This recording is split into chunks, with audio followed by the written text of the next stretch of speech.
அருட்பெருஞ்சோதி அருட்பெருஞ்சோதி தனிப்பெரும் கருணை அருட்பெருஞ்சோதி. எங்குமாய் விளங்கும் சிற்சபை இடத்தே இது அது என உளப்பரிதாய் தங்குமோர் இயற்கை தனி அனுபவத்தை தங்குமோர் இயற்கை தனி அனுபவத்தை பெறுங்கள் அப்படின்ற. நாணமே வடிவாய் தேடுவார் தேடும். என்ன சொல்றாரு? நாணத்தை தேடிட்டு இருக்காங்களாம். நாணமே வடிவாய் தேடுவார் தேடும் நாட்டமே நாட்டத்துள் நிறைந்த. அந்த நாட்டமே நாட்டத்தில் நிறைந்திருக்கணும். வானமே எனக்கு வந்தோங்கும். யார் அப்படி இருக்கிறாங்களா? வானமே வந்து ஓங்குமா. நாணமே வடிவாய் தேடுவார் தேடும். அவர் தேடினாங்கன்னா நாட்டமே நாட்டத்துள் நிறைந்து, அந்த நாட்டத்தில் அவங்க நிறைந்தாங்கன்னு சொன்னால் வானமே எனக்கு வந்து ஓங்கும் அப்படின்றார். சன்மார்க்கமே மருளதாம் அறியா. சன்மார்க்கத்தை அறிஞ்சா இது கிடைக்கும்பா அப்படின்றார். சன்மார்க்கமே மருளர் தான் அறியா. சாமி ஆடின்னு இருக்காங்க, என் மேலே சாமி வந்துடுது, சாமி வந்தது ஆடின்னு இருக்காங்க. அது மருள் நெறி, இருள் நெறி, அருள் நெறி அப்படின்றார். அருள் நெறியில் தான் நீங்கள் இதை பெற முடியும். இருள் நெறியில் தான் ஆடு கோழிகளை பலி கொடுக்குறாங்க. அது இருள். நல்லது கெட்டது அவங்களுக்கு தெரியல, இது தவறுன்னு தெரியல, அவங்க செய்கிற தவறெல்லாம் தவறுனே அவங்களுக்கு தெரியாது. அதனால் மீண்டும் மீண்டும் கஷ்டப்பட்டு மீண்டும் மீண்டும் பிறவி எடுத்து மீண்டும் மீண்டும் மீள முடியாத துயரத்தில் ஆழ்ந்து விடுவார்கள் அப்படின்னு சொல்கிறார்.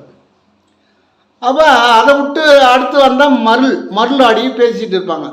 இதே பரவாயில்ல, நம்ம சொல்கிறோம், எல்லோரும் நம்புகிறாங்க, காசு கொடுக்குறாங்க, பணம் கொடுக்குறாங்க, நம்மளை வா சாமி போ சாமின்னு கூப்பிட்றாங்க அப்படின்னு அவங்களுக்கு ஒரு ஆணவம் உண்டாயிடும். அந்த ஆணவம் உண்டாகி அதோட அவங்க அப்படியே அதிலே இருந்து இறந்து போயிடுவாங்க. அதான் இது ஒரு அற்ப நெறி. அதை நீங்கள் அது என்னமோ கடிச்சு போச்சு, நம்மளை எல்லாருக்கும் மரியாதை கொடுக்குறாங்க அப்படின்னு சொன்னீங்கன்னா நீங்கள் மாண்டு போயிடுவீங்க. அது மருள் நெறி. இருட்டிலேருந்து மருளுக்கு வந்துட்டீங்க. அப்புறம் தெருள் நெறி. தெருவாக இறைவனை பற்றி பேசுறது, தெருவாக மக்களுக்கு இறைவனை பற்றி சொல்கிறது, இதுதான் தெருள் நெறி. இப்போ என்னை போல் உள்ளவங்க பேசுகிறாங்கன்னா அவங்க தெருள் நெறியில் இருக்காங்கன்னு அர்த்தம். நானும் சேர்த்து தான், என்னையும் சேர்த்து தான். என்கிட்ட நாங்கள் தெருவாக நான் போகிற இடம்லான்னு சொல்லின்னு இருப்பேன். யாராவது கேட்டாங்கன்னா நான் அப்படி தான், ஆண்டவன் இப்படி இருக்கிறான், நம்ம உள்ள தான் இருக்கிறான், அவன் இருந்தால் தான் நம்ம பேசின்னு இருக்கிறோம், ஆண்டவன் இல்லைன்னா நம்ம பேச முடியாது, ஆண்டவன் இல்லைன்னா நம்ம சாப்பிட முடியாது, ஆண்டவன் இல்லைன்னா நம்ம உடம்பு நாத்தம் ஆறிடும், ஆண்டவன் இல்லைன்னா 4 பேர் தூக்கி அடக்கம் பண்ணிவிடுவாங்க அப்படின்னு சொல்லுவேன் நான் போகிற இடங்களில். இப்போ டவுனுக்கு போனால் யாராவது மதிச்சிட்டு கேட்பாங்க, ஏன் அப்படி இருக்கிறீங்க, ஆண்டவனை எங்கே தேடுறீங்க அப்படின்னு கேட்பாங்க. நான் எங்கும் தேடலை, காடு மலைக்கெல்லாம் ஓடலை, அற்ப அறிவு காலத்தில் ஓடினேன், காடு மலையெல்லாம் போய் தேடினேன், கடுமையான மழை தண்ணியெல்லாம் குளித்தேன், 460 கிலோமீட்டர் நடந்து போனேன் இறைவனை தேடிக்கிட்டு, ஏன் உள்ளதாக இருக்கிறான்றதை தெரியாமல் போனேன். அற்ப அறிவு காலத்தில் நானும் தேடணும் தான் அப்படின்னு சொல்லுவேன். நான் பட்ட கஷ்டம் நீங்கள் பட வேண்டாம், ஆண்டவனை போய் நீங்கள் தேட வேண்டாம், காடு மலையெல்லாம் ஏற வேண்டாம், கஷ்டப்பட வேண்டாம், இருக்கும் இடத்தில் இருந்து கொண்டால் எல்லாம் சவிக்குமே அப்படின்னா நாம் இருக்கிற இடம் இந்த இடம் லலாடம். லலாடத்தில் இருந்தீங்கன்னா எல்லாமே உங்களுக்கு சவிக்கும். ஆண்டவன் எங்கே இருக்கிறான்றது அதுவே உணர்த்தும். இப்போ நான் சொல்கிறத விட நீங்கள் அங்கே இருந்தீங்கன்னா அதுவே உணர்த்தும் ஆண்டவங்க தான் இருக்கான்னு. அப்போ மருள் நெறியில் அலைகின்ற அற்பர்களே அப்படின்றார். அதில் இருந்து இப்படி செய்கிறீங்களாப்பா, அற்பத்தனமான வேலை செய்கிறீங்களே அப்படின்றார். மோனம் முதலே முத்தி நல் வித்தே. மோனம் தான் பெருசு. நீங்கள் மோனத்துக்கு வந்துட்டா முத்தி நல் வித்து, முத்தி கிடைக்கும். முத்தி என்பது 300 சாதனம், சித்தி என்பது நிலை சேர்ந்த அனுபவம். ஒரு ரெண்டுமே வேணும். முடிவில்லா இன்பம் உணரலாம். எங்க மோனத்துக்கு வந்துட்டா முடிவில்லா இன்பம் உணரலாம். அப்படின்னு எவ்வளோ ஸ்ட்ராங்காக சொல்கிறாரு. அதுக்கு என்ன, அதுக்கு ஒரு இது அளவே கிடையாது, நல்லா உணரலாம் அப்படின்றாரு. தானமே தவமே, இது நல்லா பறிஞ்சு பாருங்க. தானமே தவமே நின்னை நான் நினைத்தேன், தானமும் செய்தேன் தவமும் செய்தேன். நல்லா உள்வாங்கி பாருங்க. சில பேர் சொல்லுவாங்க தானம் மட்டும் செஞ்சால் போதும், ஜீவகாரணம் மட்டும் பண்ணால் போதும், அதே நம்மளை வயிறு கொண்டு விட்டுரும் அப்படின்னு சொல்லுவாங்க. ரெண்டுமே தேவை. நான் சொல்லலை, தானமே தவமே நின்னை நான் நினைத்தேன், தானமும் செய்தேன் தவமும் செய்தேன், நின்னை நினைத்தேன், இறைவனை நினைத்தேன். 3 வேலை செஞ்சுருக்காங்க. தானம் செஞ்சுருக்காங்க, தவம் செஞ்சுருக்காங்க, இறைவனையும் நினச்சிருக்காங்க, உணர்ந்துருக்காங்க. இது நல்லா நீங்கள் சிலர் என்ன சொல்கிறாங்கன்னு கேட்டால், நாம் தர்மம் பண்ணாலே போதும் அப்படின்ற மாதிரி இருக்காங்க. தர்மம் பண்ணிட்டா மட்டும் போதாது. ஒரு வண்டி வாங்குகிறோம், அதை ஓட்ட தெரிஞ்சுக்கணுமே. காசு கொடுத்து வண்டி வாங்கி வீட்டில் நிறுத்திட்டா அது ஓடுமா தானா? ஒரு ஆள் இயக்கணும். அதுபோல் நம்முள்ள இருக்கிற ஒரு ஆளை நாம் இயக்கணும் தான் அவர் நம்மளை நல்ல வழியில் ஓட்டி போவார். அதுபோல் முத்தேக சித்தி பெறுதல், முத்தேக சித்தி பெறுதல்னு சுத்த பிரணவ தேகம் வேணும். இதுக்கு சுத்தமான பிரணவ தேகம் வேண்டும், முத்தேக சித்தி பெறுதல். அப்படி பெற்றவர்கள் காற்றாலே புயலாலே, காற்று மழை குலக்கருவி எதுவுமே அவங்கள ஒன்றும் அழிக்க முடியாது. காற்றாலே புயலாலே எதுவுமே ஒன்றும் ஆகாது. கொடுஞ்செயலில் ஒன்றும் பண்ண முடியாது. அடிக்கிற மதிக்கிற வெட்டுறவங்கலாம் முடியாது. அவங்களுக்கு தாகம் இருக்காது, வேர்வை இருக்காது, நிழல் கீழே விழாது. அவருடைய நிழல் கீழே விழாது. நாம் போனோம்னா நிழல் நமக்கு கீழே விடும். சூரிய நிழல் பார்த்து, சூரிய சாய்வாக இருக்கும்போது பாருங்கள், கிழக்கிலேருந்து கிளம்பும்போது மேற்கு போகும் நம்ம நிழல். அப்புறம் சூரியன் உச்சிக்கு போனோடனே அப்படியே நேராக விழும், நடுவு அப்படியே நிற்கும். அப்புறம் உச்சி விட்டு இறங்குச்சுன்னா கிழக்க போகும் நம்ம நிழல். அப்போ நம்ம நிழல் நம்ம எங்கே போனாலும் காலையில் 12 மணி வரைக்கும் நம்ம நிழல் எங்கே போவோம்? மேற்க போவோம். 12 மணிக்கு மேலே நம்ம நிழல் கிழக்க போகும். அப்போ அவங்களுக்கு இந்த நிழல் விழாது. அந்த ஒரு அடையாளம் போதும். அவங்க இப்போ வள்ளல் பெருமான் நடந்து போனாருன்னா நிழலில் விழாதான். கூட போகிறவங்க நிழல் தான் தெரியுமா? நான் சாமி நிழல் விழல அப்படின்னு கேட்பாங்களாம். பீச் அப்படின்னு வரும். கம்முனவா சொன்னால் புரிஞ்சிக்க மாட்டேன் அப்படின்னு சொல்லிட்டு கூட்டின்னு போகிறோம். ஏன்னா சொல்லி பார்க்குறாரு. சரி, அவரை போல் நாமளும் முயற்சி பண்ணோன்னு அந்த நன்முயற்சி யாருக்கும் இல்லை. அவங்களுக்கு மல ஜல உபாதைகள் கிடையாது. அவர்களுக்கு மல ஜல உபாதைகள் கிடையாது. அவர்களுக்கு துக்கம் கிடையாது, இன்பம் கிடையாது, துன்பம் கிடையாது, எதுவுமே கிடையாது. எதுவுமே இல்லை. முத்தைய சித்தி பெற்றுட்டு இன்பம் துன்பம் எதுவுமே கிடையாது. துன்பமும் வராது, இன்பமும். அவங்க எப்பயுமே இன்பமாக தான் இருக்காங்க, சந்தோஷமாக தான் இருக்காங்க. அதனால் அவங்களுக்கு துன்பமே வராது. துன்பம் அதான் சொல்லிட்டேன், எதாலையும் ஒன்றும் பண்ண முடியாது. கோள்களே ஒன்றும் பண்ண முடியாது. அவங்கள இடி விழாது, இடி அவங்க பேரில் விழாது, மழை அவங்க பேரில் பெய்யாது, நிழல் படம் விழாது. இது நல்லா உள்வாங்கி பாருங்கள். நிழல் படம்னா ஒரு ஃபோட்டோ எடுக்கிறாங்க. இப்போ வள்ளல் பெருமான் காலத்தில் ஃபோட்டோ எடுத்தாங்க. இதை நல்லா உள்வாங்கி பாருங்கள். எங்கள் சென்னையில் மாசிலாமணி என்பவர் இந்த நிழல் படம் எடுக்கிறதுல ரொம்ப ரொம்ப மிக மிக சிறந்தவராம் வள்ளல் பெருமான் காலத்தில். அப்போ கூட இந்த அன்பர்கள்லாம் அவரை கூப்பிட்டு ஒரு குரூப்பு படம் எடுத்துட்டாங்களாம். கும்பலாக நின்று சொன்னாராம், வேண்டாம்பா அப்படின்னு. இல்லை சாமி நீங்கள் நடுவில் நில்லுங்க, நாங்கள் சுற்றி நிற்கிறோம் அப்படின்னு சொல்லி நின்று எடுத்துட்டாங்களாம். அப்புறம் அப்போல்லாம் 2 நாள் ஆகும் படம் கழுவி கொடுக்குறதுக்கு. படம் கழுவி அதை கொடுக்கும்போது நடுவில் ஒரு வெள்ளை கலர் தான் தெரியுதான், ஆளை காணோம். அப்போட இவர் முத்தேக சித்தி பெற்றார் என்பதே வணிக தொண்டர்கள் உணரவில்லை. இப்போ நிழல் படம் சென்னையில் எடுத்தாங்க வேலை. இப்போ இருக்கக்கூடிய படம் பண்ருட்டி அப்பால் பத்தர் கூட இருந்து தத்ரூபமாக வரைந்த படம் தான் அப்பொழுது இருக்கிறது. அது 90% கரெக்டாக இருக்கும். ஏன்னா அவர் நேரில் பார்த்தவர், பார்த்து செஞ்ச படம் தான் இப்போ நமக்கு படம் வந்துட்டு இருக்கு, வள்ளலார் படம். அவரை யாரும் நேராக போட்டோ எடுக்கலை. மாசிலாமணி எடுத்தார். அதன் பிறகு எத்தனையோ பேர் எடுத்தாங்க.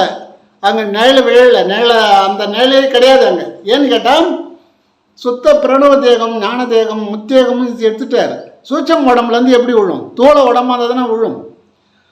சிலர் அவர் கொடை பிடிச்சிக்கிற மாதிரி, அவர் நடந்து போகிற மாதிரிலாம் படம் எடுத்த மாதிரி கொண்டாந்து ஏன்ட கூட கொடுத்தாங்க. எனக்கு வேணாம் நீங்கள் வச்சிங்கன்னு சொல்லிட்டேன். ஏன்னு கேட்டால் அவர் ஊன் உடம்புல இருந்தால் குடம் எடுத்துன்னு போகிறது வரதெல்லாம் தெரியும். அவர் சூட்சம் உடம்புல இருக்கிறாரு, முத்தியாக சித்தியும் பெற்றுட்டாரு, சுத்த தேகம், ஞான தேகம், பிரண தேகம் எல்லாத்தையும் பெற்றுட்டாரு. அவரை போய் இப்போ ஒரு குடம் வச்சுக்கிட்டு ஏண்ட கொண்டாந்து கொடுத்தாரு ஒருத்தர் நண்பர், வேணாம் நீங்கள் வச்சுங்க அப்படின்ட்டு. அந்த உருவத்துக்கும் இந்த உருவத்துக்கும் எங்கே இருக்குது. அதுபோல் இந்த மெய் அழிக்க வேண்டும் என்று இறைவனிடத்தில் பிரார்த்தனை செய்தேன், விண்ணப்பித்தேன், அவன் விரைந்து வந்து அளித்தான் எனக்கே சொல்றார் வள்ளல். என்ன சொல்றாரு? அவன் விரைந்து வந்து அளித்தான் எனக்கே. இதை இழிவு என நீங்கள் நினையாதீர்கள் உலகீர். நான் சொல்றது இழிவான்னு நினைக்காதீங்க. ஏற்றாலே இழிவென நினையாதீர் உலகீர். உலக மக்களே, உலக மக்கள் அனைத்துக்கும் சொல்றார். உலக மக்களே, இதை இழிவுன்னு நினையாதீர். அருட்பெருஞ்சோதி ஆண்டவனை சார்வீரே அப்படின்றார். நான் சொல்கிறேன், நீங்கள் போய் அதில் போய் சாருங்கப்பா, அவரை போய் பாருங்கப்பா, அவரை நினைங்கப்பா, அவரை உணருங்கப்பா அப்படின்றார். நான் பெற்ற நெடும்பேற்றை ஓதி முடியாது, நான் பெற்றதெல்லாம் சொல்லி முடிக்க முடியாது சொல்கிறேன். நான் பெற்ற பெரும் பேற்றை ஓதி முடியாது, என்னை போல் இவ்வுலகம் பெறுதல் வேண்டும். எப்படி சொல்கிறாரு? என்னை போல் இந்த உலகம் பெறுதல் வேண்டும் அப்படின்ற முத்தேக சித்தியும் பெற்று அருட்பெருஞ்சோதியோடு ஒன்று கலந்தேன், அருட்பெருஞ்சோதி ஆண்டவரோடு ஒன்றரை கலந்தேன் அப்படின்ற ஒன்றரை கலந்தேன். அப்பதான் சொல்றாரு. இவர் அது அடைந்த பிறகு அணுக தொண்டர்கள் என்ன சொல்றாங்க? அவர் ஆகாரம் எடுத்துக்கொள்ளவில்லை, பல மாதங்கள் ஆகாரம் எடுத்துக்கல, பசி கிடையாது, மலஜல உபாதைகள் கிடையாது. அவர் மலஜல உபாதை கிடையாது, ஏன்னா சாப்பிட்டா தானே, ஆகாரம் கிடையாது, மலஜல உபாதை கிடையாது, நித்திரை கிடையாது, தூக்கம் தொலைந்ததென்று சின்னம்பிடி சொல்றாரு. தூக்கம் என்னைக்கு தொலையுமோ இப்போதான் தொலையும். தூக்கம் எப்போ தொலையும்? அருளை பெற்றாதான் தூக்கம் தொலையும். அதான் தூக்கம் தொலைந்ததென்று சின்னம்பிடி அப்படின்னு சொல்லுவார். அவருக்கு நித்திரை கிடையாது, இரவு பகல் கிடையாது.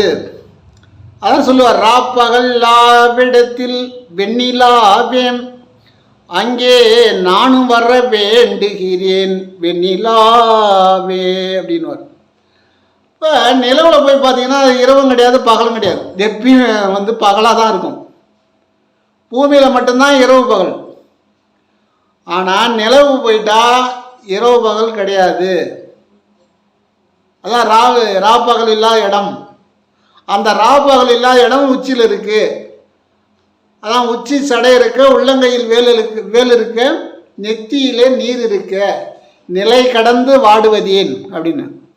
அப்போ வயது வரமும் கிடையாது. வள்ளல் பெருமான் சித்தி பெற்ற பிறகு அழகான தோற்றம், ஒரு ரோஸ் கலர் அந்த அவருடைய முகம், எளிமையான ஒரு அந்த உடலுடைய பாவனை, நடை எல்லாமே மாறி போச்சான். இந்த உலகில் இதுவரையில் பல சமயங்கள், பல மதங்கள் இந்த பாவ நெறியை வளர்த்து கொண்டுள்ளன. இதை விட்டுட்டு பல மதங்கள், பல சமயங்கள் பாவ நெறிகள் தான் உணர்த்தினார்கள். அதை தான் மக்கள் கேட்டார்கள். அதை தான் பின்பற்றி இப்படி உழண்டு கொண்டு கஷ்டப்பட்டு கொண்டு இருக்கிறார்கள். இவையெல்லாம் பிச்சு பிள்ளை விளையாட்டு அப்படின்ற, சின்ன பசங்க விளையாட்டுன்ற. அதை சொன்னப்போ சிலர் ஏற்றுக்க மாட்டாங்க. ஞானிகள் பூரா அப்படி தான் சொல்கிறாங்க, பிச்சு பிள்ளை விளையாட்டுன்னு. சின்ன பசங்க தோட்டத்தில் விளையாடின்னு கிடக்கும். பள்ளிக்கூடம் லீவு நாளில் பார்த்தீங்கன்னா மண்ணில் விளையாடின்னு கிடக்கும். கோயில் கட்டும், அதுக்கு சாமி சோறு வச்சு படைக்கும், மண்ணாலே சோறு வச்சு படைக்கும், அதெல்லாம் செஞ்சு விளையாடின்னு கிடக்கும் மண்ணில். அது மண்ணில் விளையாடணும் அதுக்கு தெரியாது. அதுதான் பிச்சு பிள்ளை. அந்த பிச்சு பிள்ளை விளையாட்டை தான் இப்போது பெரிய விளையாட்டாக நாகரிகமாக வான வேடிக்கையோடு பூவோடு சாமி வெளியே வர மாதிரி, அது ஊர்வலம் வர மாதிரி பிரம்மோற்சவம் அப்படின்றாங்க. பல ஆயிரம் பேர் பார்த்தாங்கன்றாங்க. யாரும் தவறாக நினைக்காதீங்க. இதை பார்க்குறதுல ஒன்றும் புண்ணியம் கிடையாது. எப்படி பிரம்மோற்சவம் பார்க்குறதுலையோ அந்த சிலையை பார்க்குறதுலையோ ஒன்றும் கிடையாது. அந்த சிலை எப்படி முகம் பளபளன்னு இருக்குது, அந்த மாதிரி பளபளன்னு தங்க கோல்ட்டுங்க இருக்குது. அந்த கோல்கிட்ட பார்த்தா தான் நாம் முன்னேற முடியும். இதை தான் வள்ளல் பெருமான் சொல்கிறார், சமயத்தார்கள் இதை மண்ணை போட்டு மூடி விட்டார்கள், உண்மை நெறி வெளிவரக்கூடாது என்று. சீட்டி நாடு பலதை கண்டுபிடிச்சார். அவர் உண்மை நெறி அவர் செஞ்சதெல்லாம் வெளியே வரவே இல்லை. அவர் வெளியே வந்தால் எந்த கம்பெனியும் ஒன்றும் ஆகாது. ஒரு பேனை வாங்கினா பல வருஷம் வந்துருக்கும், ஒரு ரேடியோ வாங்கினா பல வருஷம் இருக்கும், ஒரு டிவி வாங்கினா பல வருஷம் இருக்கும். அப்போ கம்பெனிலாம் இருக்க முடியாது இல்லை. இப்போ 1 years தானே ஓடி நிற்குது. 1 years சாப்பிட்றோம் கடை போட்டுடுறோம்ல அந்த மாதிரி. ஆனால் அவங்க செஞ்செல்லாம் அழியாத பொருள். அதனால் அழியாத தேகத்தை பெற்றுவிட்டால் இவர்களை பார்ப்பதற்கு ஆள் இல்லை. இப்போ சொல்கிறாங்க 13 நாள்லேயே ஒரு 40 கோடி வந்தது, 50 கோடி வருமானம் வந்தது சொல்கிறாங்க 13 நாளில். ஏன் காசை கொடுத்தா இறைவன் நமக்கு அருளை கொடுப்பானா? கொஞ்சம் எண்ணி பாருங்களேன். அப்போ எல்லோரும் பெரிய பெரிய உலகத்தில் பெரிய பெரிய பணக்காரங்க இருக்கிறாங்க, டாட்டா அப்படி இப்படின்னு பெரிய பெரிய ஆளுங்க இருக்காங்க. அவங்களாம் பல கோடி கொடுத்து வாங்கிக்குவாங்களே இறைவனையே. ஒரு 1 லட்சம் கோடி கூட கொடுக்குறதுக்கு ஆளுக்குது, ஒரு 2000 கோடி 3000 கோடி கொடுக்குறதுக்கு ஆளுக்குறாங்க, பெரிய பெரிய பணக்காரங்க இருக்காங்க. அவங்களாம் காசு கொடுத்து வாங்கிட மாட்டாங்களா? இறைவனை வாங்கிட மாட்டாங்களா? அது தெரியாமல் நம்ம உண்டியில் போய் 10,000 20,000 30,000 போட்டு எனக்கு அதை செய்யணும் இது செய்யணும்னா இறைவன் காசு வாங்கின்னு வேலை செய்வாரா? கொஞ்சம் உள் வாங்கி பாருங்க.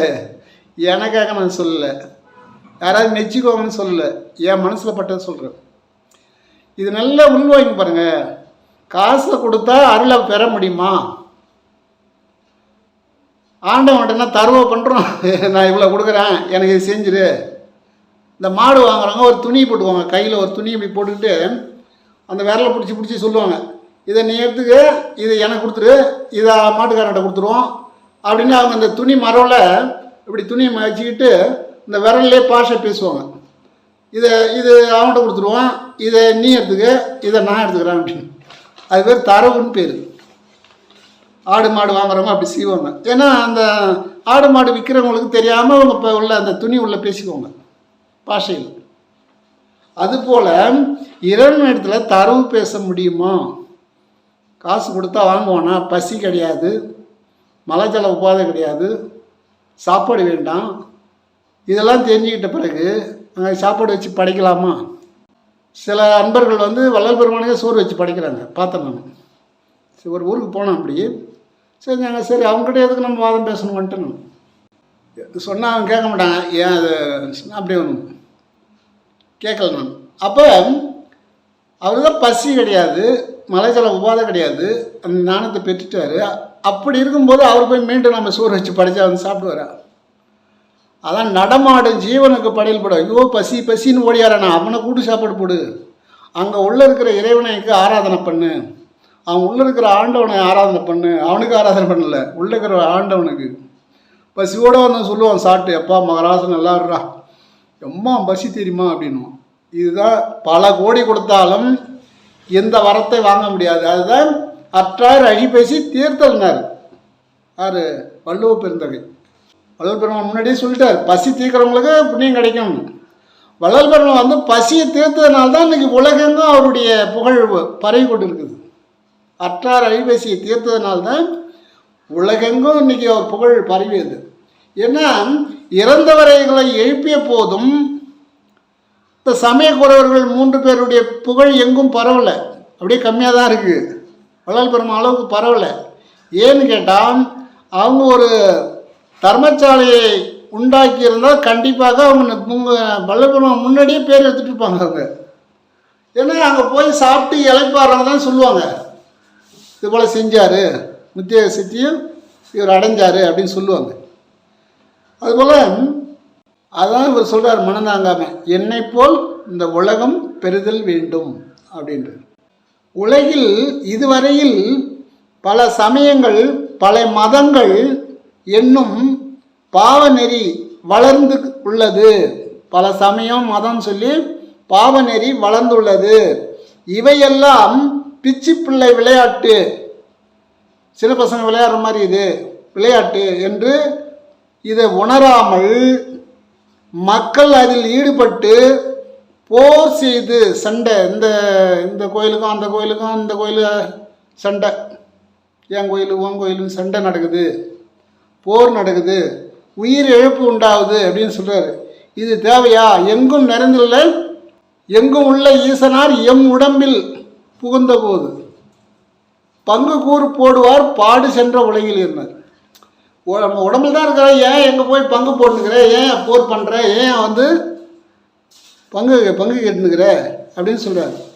மக்கள் இதில் ஈடுபட்டு போர் செய்து இறந்து அழிகிறார்கள். ஒரு போர் செஞ்சால் என்ன ஆகும்? இப்போ சிதம்பரத்தில் 200 பேர் கீழே வந்து செத்தாங்கல்ல ராஜகோபுரத்தில் இருந்து, ஏன்னா பெருமாள் சிலை வைக்கக்கூடாது அப்படின்னு. அந்த மாதிரி இவங்க ஏன் சாமி ஓன் சாமின்னு சண்டை போட்டு போர் செஞ்சு பல பேர் வெட்டிக்கிறாங்க, செத்து போடுறாங்க. அதுதான் சொல்கிறேன், ஏன் இப்படி அழியிறீங்க? உன் உள்ள தான் கடவுள் இருக்காரு, ஏன் கடவுளை எங்கே பார்த்தாலும் தேடுற அப்படின்றார். என்னுள்ளே மலர்ந்து என்னுள்ளே விரிந்த என்னுடைய அன்பே, என் உள்ளதான் இருக்கிறேன், இது தெரியாமல் நான் எங்கே பார்த்தாலும் சுற்றின்னு இருக்கேன். அதை போக சொல்கிறாரு. எங்கே போக சொல்கிறாரு? பெரியோர்கள் எழுந்தருளிய திவ்ய தலங்களுக்கு சென்று வா அப்படின்றார். அப்படின்னா மகான்களுடைய சமாதி எல்லா ஆலயங்களிலும் இருக்குது. சிவன் ஆலயத்தில் இப்போ வைத்தீஸ்வரன் கோயிலில் அங்கே சித்தருடைய சமாதி இருக்குது. சிதம்பரத்தில் திருமூலர், இன்னும் நிறைய பேர் 2-3 பேர் சித்தர்கள் சமாதி இருக்குது. அதனால தான் அங்கே வந்து அவ்வளோ பவர் அதிகமாக இருக்குது. இப்படி திருப்பதியில் கொங்கணவர், இன்னும் பழனியில் போகிற, இது போல் இன்னும் நிறைய அதுக்கு ரிசல்ட்டே இருக்குது. எந்தெந்த ஊரில் யார் இருக்காங்கன்னு எல்லா ஊர்லேயும் ஒரு சித்தர் இருக்காங்க. தஞ்சாவூரில் கருவூரார். இப்போ அதை தான் வளர்ப்பு சொன்னார். சித்தர்கள் எழுந்த வெளிய தவங்களுக்கு அந்த தலங்களுக்கு சென்று வான்னு சொன்னார். சித்தர்கள் இருக்கிறது தான் தலம். இப்போ மனிதர்கள் கட்டுறது தான் தலம் கிடையாது, சித்தர்கள் கட்டுறது தான் தலம். பயபக்தி வர வேண்டும் என்று பரிணாம வளர்ச்சி இல்லாத காலத்தில் செய்தது தான் சிலை அப்படின்றார். ஏன்னா ஒருத்தர் பயம் இல்லை இருக்கான், பக்தி இல்லை. சரி, பக்தி வந்தால் பயம் வரும். சரி, அது தப்பு ரைட்டுன்னு தெரியும், கொலை களவு செய்ய மாட்டான் அப்படின்றதுக்காக ஒரு கோயிலை உற்பத்தி பண்ணி கும்பிடுங்க பாடினாங்க. ஏன்னா இப்படியே இருக்கானே அப்படின்னு சொல்லி. சுத்த சன்மார்க்கமே இது உண்மை நெறி அப்படின்றார். உண்மையை சொல்ல வந்த நெறி இது அதுதான் சுத்த சன்மார்க்கம். சுத்த சத்திய சன்மார்க்கம். சத்திய ஞான சபை, சத்திய தர்மசாலை அப்படின்னு வரும், சத்தியன்னு வரும். ஆண்டவன் இந்த சன்மார்க்கத்தை மக்களிடத்தில் உணர்த்த வேண்டும் என்பதற்காக எனக்கு கட்டளையிட்டார். ஏன் கட்டளையிட்டார்னா, ஆண்டவனுடைய நான் செல்ல பிள்ளை என்பதனால எனக்கு இந்த கட்டளை கொடுத்து இந்த பணியை செய்ய சொன்னார் அப்படின்னு சொல்றார். இந்த பணியை ஆண்டவன் எனக்கு இட்டார். சொன்னார், இட்டார் பெரியோர் இடாதார் இழிகுலத்தோர். இறைவனுடைய கட்டளை ஏற்று தர்மசாலையும் ஞானசபையும் நிறுவினேன். யோகசாலை, பாடசாலை எல்லாமே, எல்லாம் சத்திய யோகசாலை, சத்திய பாடசாலை எல்லாத்தையும் நிறுவினேன். உபகார சாலையும் நிறுவினேன்.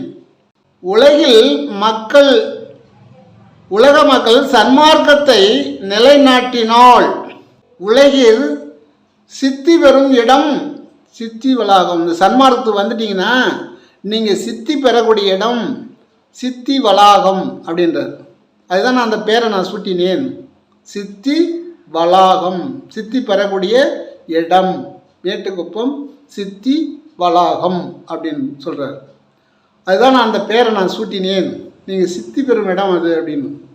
அங்கே மேட்டுக்குப்பத்தில் பிரம்மதண்டி யோகம் செய்தேன். பிரம்மதண்டி யோகம்னு நீங்கள் தெரிஞ்சிருக்கோம் உங்களுக்கு. பிரம்மதண்டி யோகம்னா அகச்சூடு இருக்குது, புறச்சூடு பத்தலைன்றதுனால 4 பக்கமும் இரும்பு சட்டி வச்சு சீமக்கறியை போட்டு அதை ஒரு அளவு தூரத்தில் வச்சுட்டு அந்த அனல் அடிக்கும், நடுவில் உட்காந்து தாமம் பண்ணுறது. அது பேர் பிரம்மதண்டி யோகம் செய்தேன் அப்படின்றார். அக உஷ்ணம் அதிகமாக புற உஷ்ணம் வேண்டும் என்பதற்காக இதை செய்தேன். 4 புறமும் அந்த சட்டியை வைத்து நான் இரும்பு சட்டியை தீ மூட்டி பிரம்மதண்டி யோகம் செய்தேன். அதில் சீமக்கறியிட்டு தீயிட்டேன்.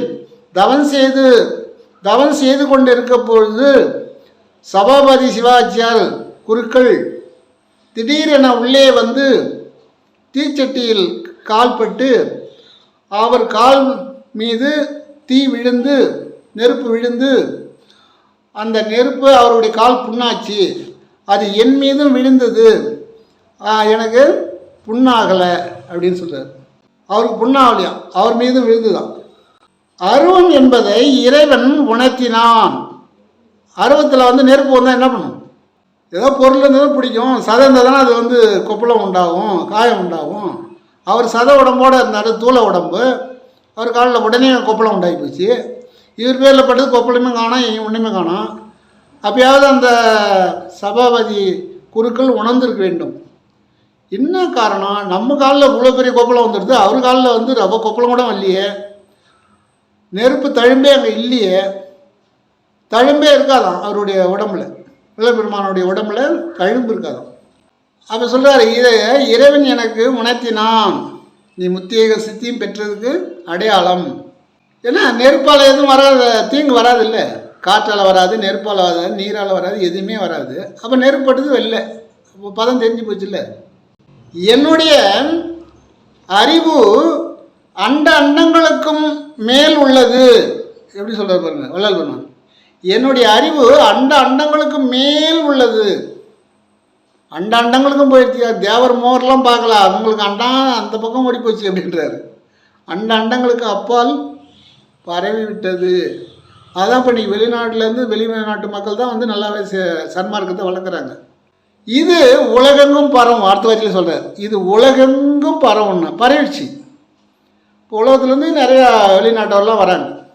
சன்மார்க்கம் கணவன் மனைவி ஒத்த கருத்தோடு இருக்க வேண்டும். இது ஆண்கள் மட்டும்தான் தவறு செய்யலாமா, பெண்களுக்கு இல்லையா அப்படின்னு நீங்கள் நினைக்காதீங்க. இருவருக்குமே சமமானது.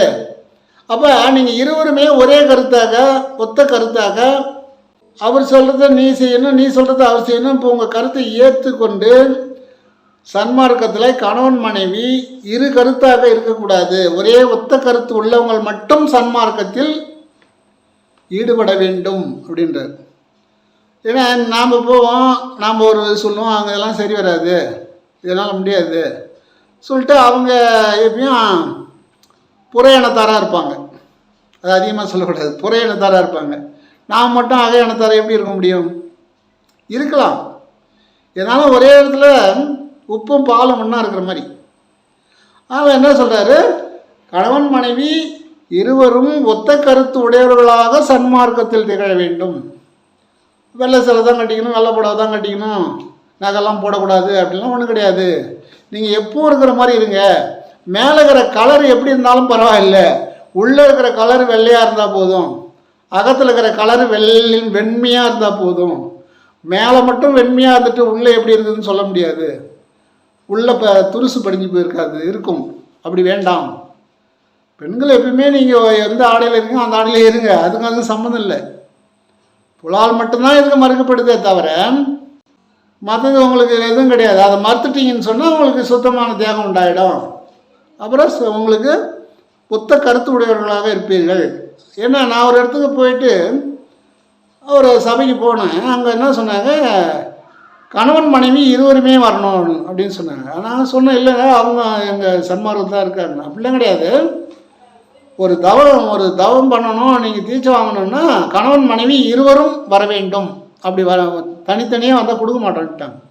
அது ரைட் தான், அது நல்லது தான், சரிங்கன்னு சொல்லிட்டோம் நாங்கள். அதனால் ஒத்த கருத்தோடு சன்மார்க்கத்துக்கு வந்தால் இந்த முத்தியக சித்தியும் பெறலாம் என்பதை, ஆண்களும் பெண்களுமே பெறலாம் என்பதை திட்டவட்டமாக வள்ளல் பெருமான் கூறுகின்றார். அப்புறம் நேச்சுரோபதி என்ற நம்முடைய உடம்பு பலமாக இருக்கணும்